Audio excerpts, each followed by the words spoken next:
Okay, mayong mudto na usab kanatong tanan Luzon, Visayas, Mindanao.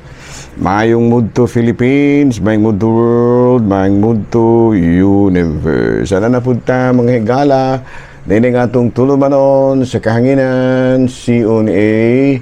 Catechesis on Air. O ako lang gihapon, kining inyong ubos nga alagad, Reverendo Padre Edwin Academia Acab. Abino adlaw na usab karon nga unsa man tarong adlaw mga higala. Adlaw na usab karon nga Biyernes, no? Adlaw na usab karon mga higala nga Biyernes.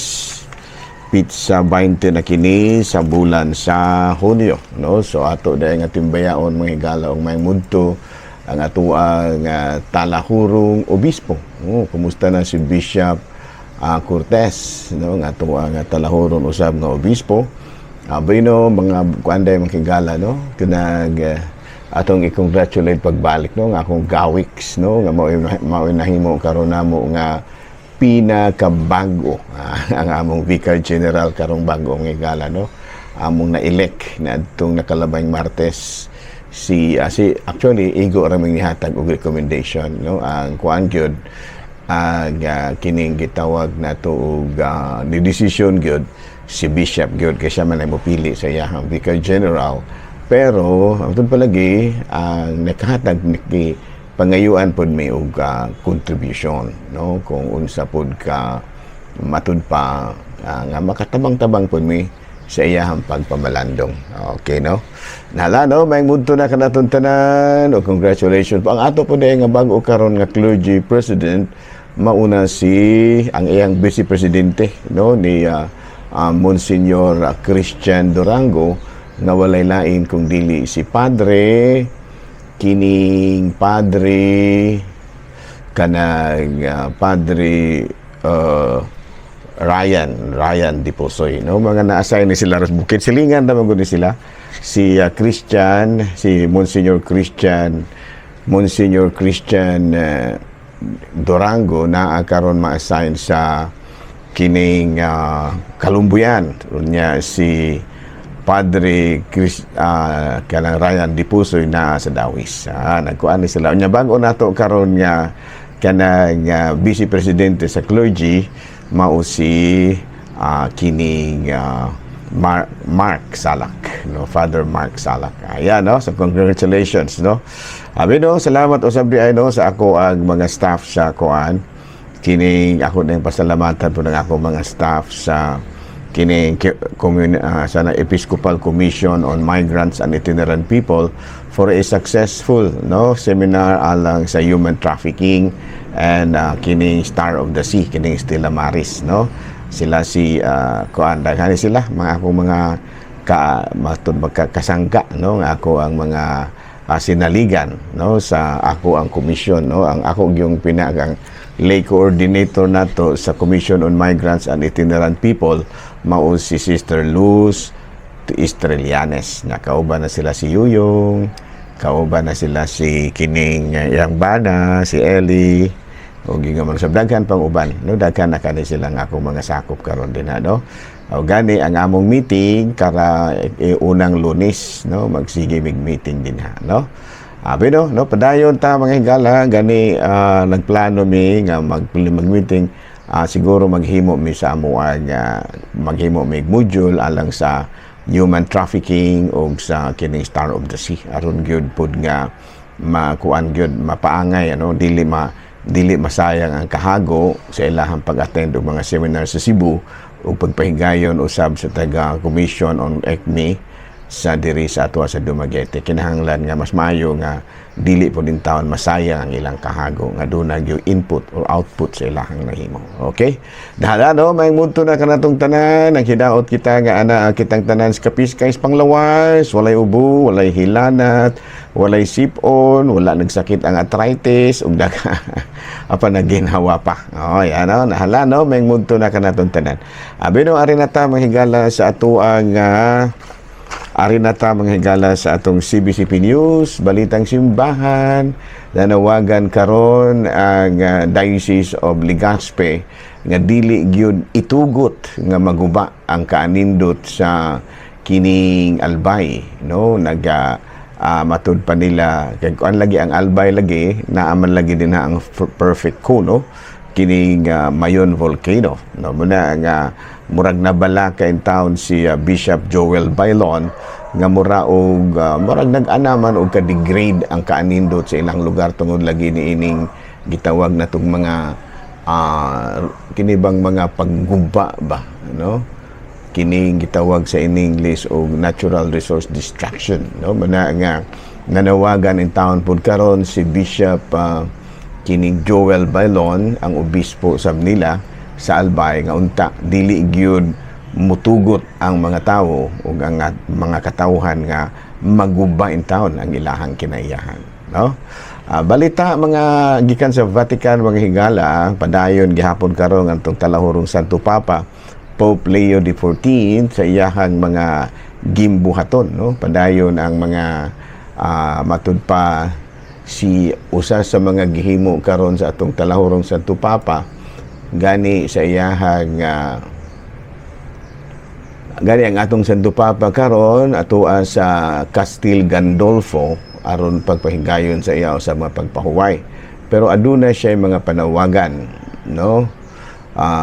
Kining nanawagan karon si Pope Leo XIV sa mga kaobispuhan sa nagkagubot nga lugar nga matud pa ang international community magtinabangay gyud alang sa kalinaw, no? Mahinumduman nato nga nagpadayon nag-escalate karon mga higala nag-escalate karon mga higala ang gira tali sa Iran ug sa kining Israel. Nagginamitay na mga higala ug mga nuclear heads, no? Murag kuyaw-kuyaw na mga higala, no?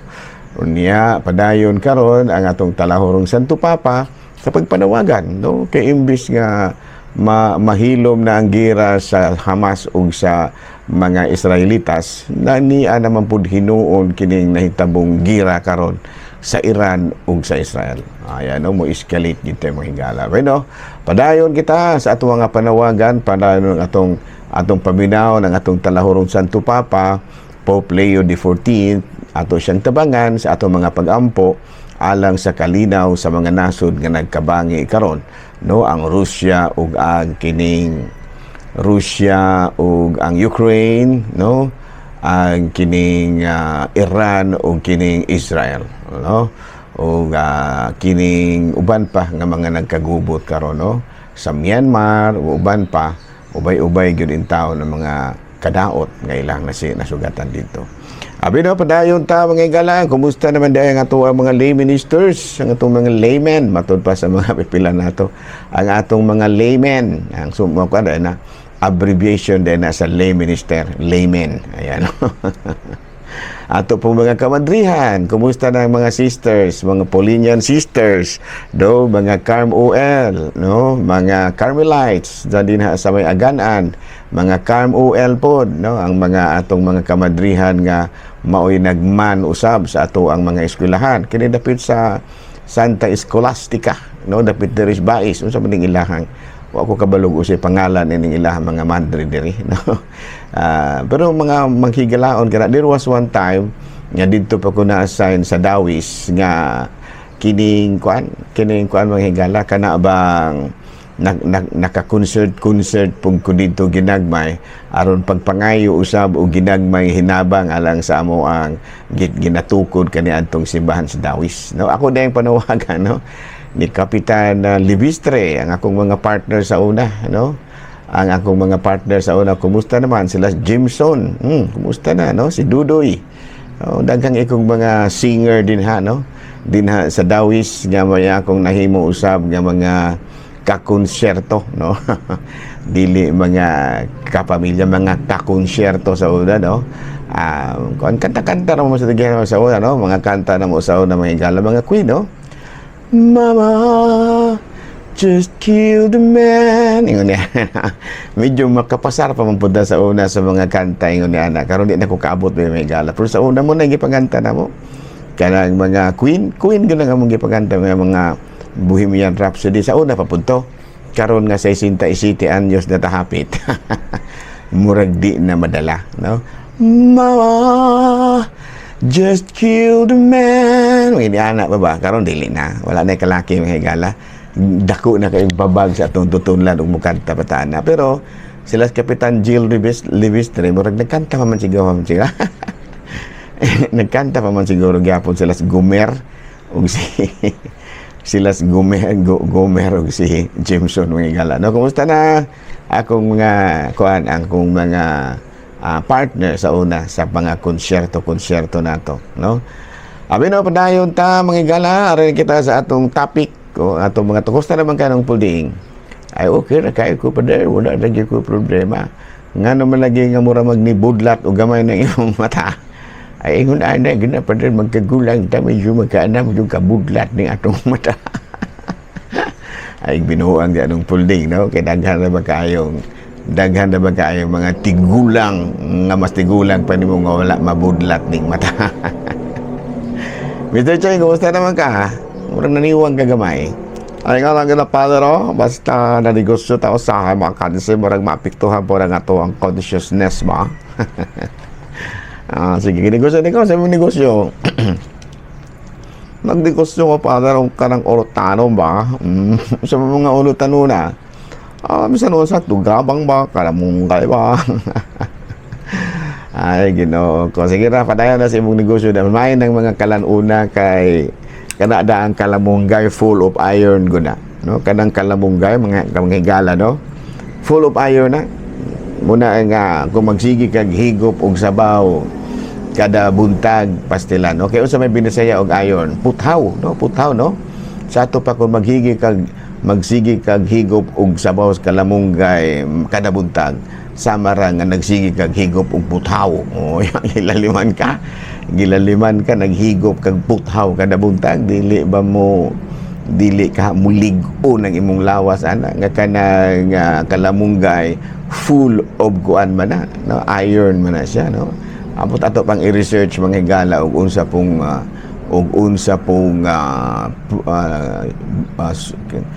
ako pang i-research, ako pang i-google mga higala ug unsa pod nga kining kaulutanon nga full of cement, no? Kay para po magsigi po tag higop og simento kada buntag, masiminto na nato ang tiyan na. Ito mga higala, komedya binuang ra na ayon pa niya po magsigi po mo higop og simento dili joke na siya, no? Padugangs kabatanon ana, no? Kaya ako lang may higala kaluoy Ginoo sa 67 na malaman jugo, pero dili kay daghan ako ang uban, no? Tungod siguro ni kay medyo mo joke pud ginagmay. Tala, no, padayon ta sa metong topic nato karon, matud pa idolatry versus love of God. Amo na atong topic karon, no? Ang pagsimba sa Dios ug ang paghigugma sa Dios. Asa may imong palabihon? Mo higugma ka sa Dios o imong higugmaon ang Dios labaw sa tanan. So but before that, ato usa nga i-define ang kuan kung unsay meaning ni ining idolatry or pagsimba sa Dios. Idolatry is an excessive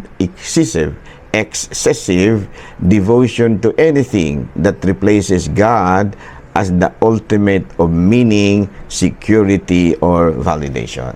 Sa tubakon binisayo nato mga higala, ang nasubrahan, no? Muna gito itong excessive, ang nasubrahan nga debosyon sa bisan unsang butang nga mao atong gipaka-Dios that replaces God, nga maugyod ang pinaka, no? Importante nga nakahatag kanimo og kahulugan sa imong kinabuhi, seguridad ug mga kaayuhan, validation kana bitang valid, no? Wala gyud sayop, valid walay sayop, no? Dili invalid ingon niya, no?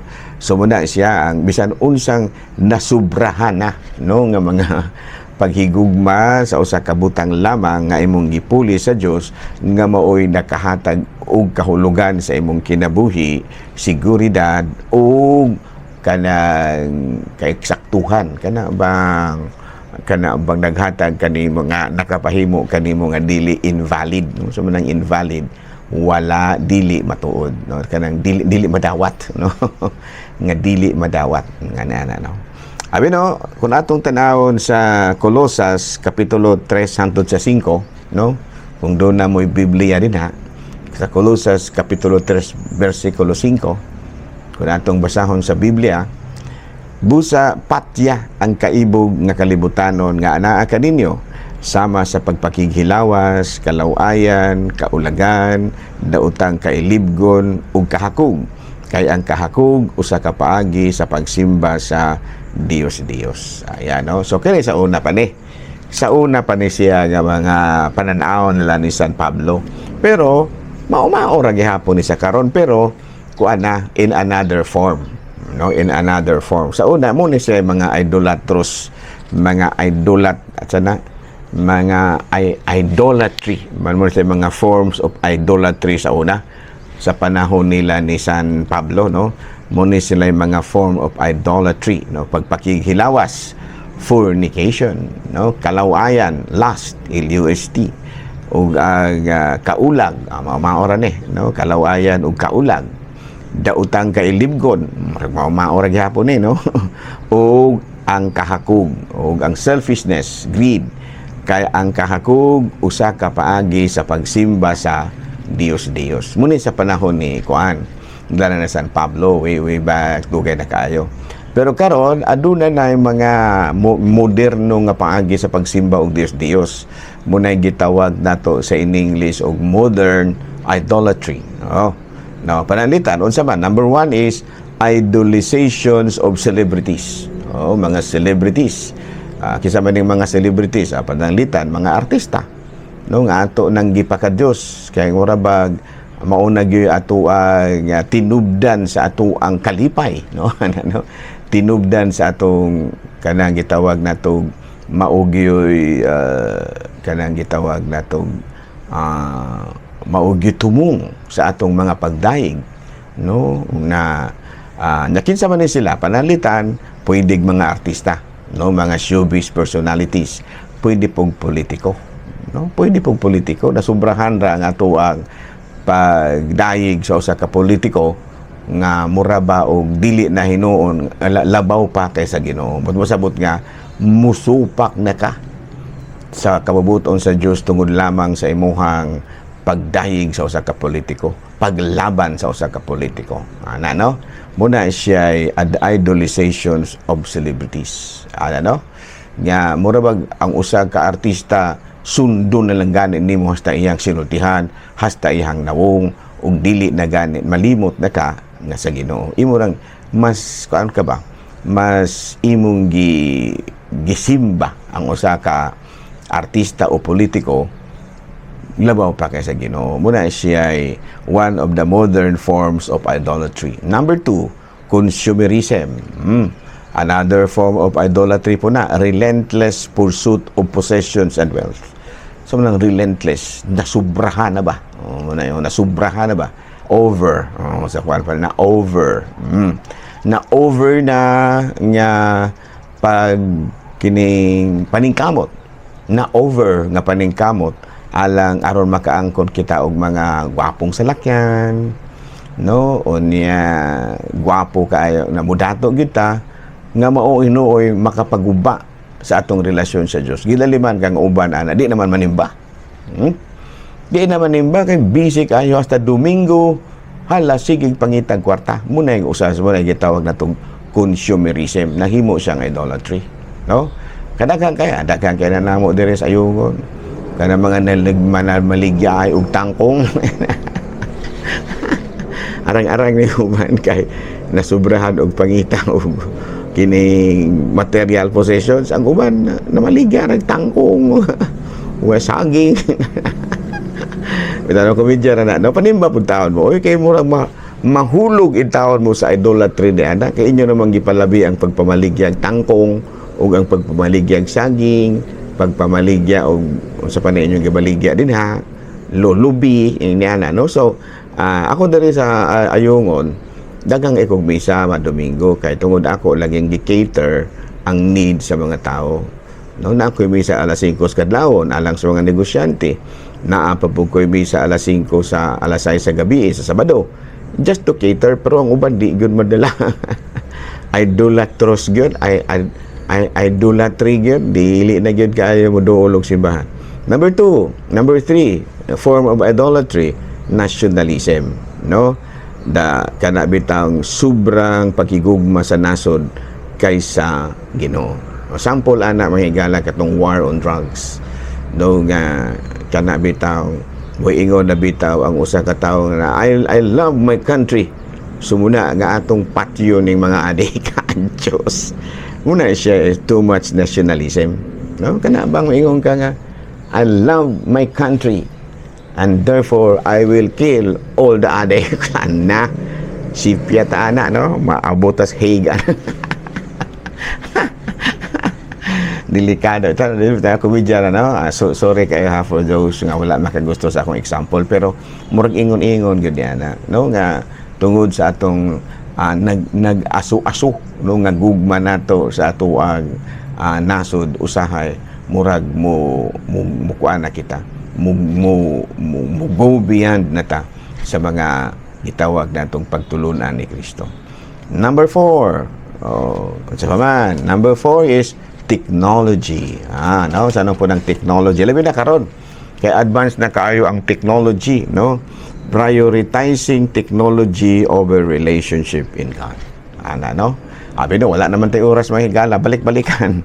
Balik-balikan tani ugma mahigala. Aligri po ni siya nga kuan. Basta kay ang sa una, ang mga forms of idolatry, pagpakinghilawas lang, kaluayan lang, kaulag, daotang kailibgon, kahakog, ug uban. Pero karon dunay modern forms of idolatry nga angay natong batunan, masayran, no? Kay basin ba og wa tay kalibutan nga nagsimba na dai kitag Dios. Klaro? Sige, dinay na sa takutob ha. Ako lang gihapon kini yung ubos nga alagad, Reverendo Padre Edwin Academia Acab, manamilit na usab kaninyo og manalangin kanato ang Dios nga makagahom sa tanan, Amahan, Anak, Espiritu Santo. Good noon, Pilipinas. Good noon. Ayan.